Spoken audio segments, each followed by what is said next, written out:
Hello बच्चों, class 7 subject Hindi grammar.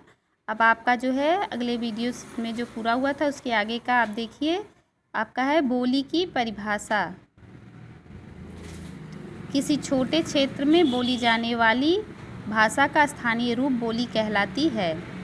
उपभाषा सब लैंग्वेज जब बोली का क्षेत्र बढ़ जाता है और उसमें साहित्य रचना भी की जाती है तो वह बोली न रहकर उपभाषा बन जाती है। खड़ी बोली, ब्रजभाषा ये दोनों बोलियां हैं, परंतु इनमें साहित्य की रचना की गई है, इसलिए ये दोनों उपभाषाएं बन गई हैं। इन दोनों में उत्तम साहित्य उपलब्ध हैं। जो हमारे साहित्य हैं वो आपको जो है खड़ी बोली में और ब्रजभाषा में मिलेंगी, इसलिए इनको जो है उपभाषा का नाम दिया गया है। अब देखिए आगे है विभिन्न भाषाएं और लिपियां। Different language and script. किसी भी भाषा को लिखने के लिए निर्धारित चिन्हों का प्रयोग किया जाता है। ये निर्धारित चिन्ह लिपियां होती हैं। साक्षर बनने के लिए ज्ञान, विचार और भावों को स्थिर, अस्थायी, विस्तृत बनाने के लिपि की आवश्यकता होती है। अब देखिए यहाँ बता रहा है कि भाषा को चिन्हित लिखने के लिए चिन्हों का जो निर्माण किया गया था उसे ही लिपि कहते हैं।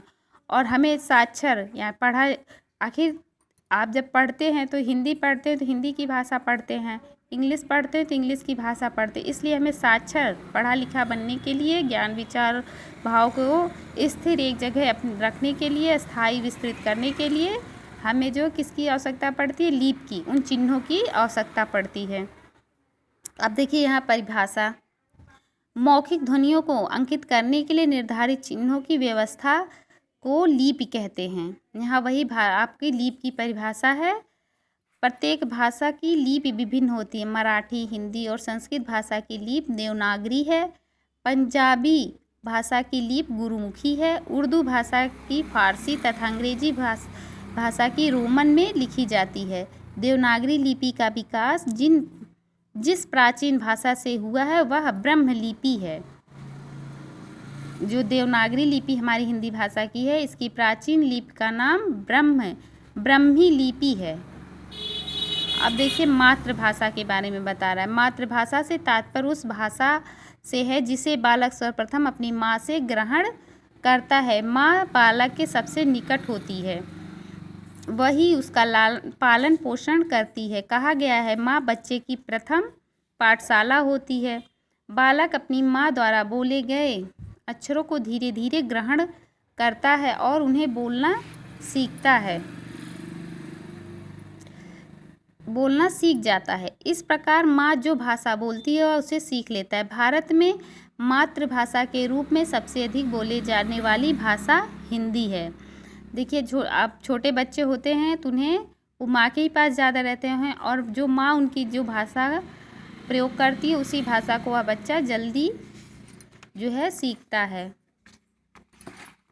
आगे देखिए राजभाषा हिंदी। राज्य या प्रशासन की भाषा को राजभाषा कहते हैं।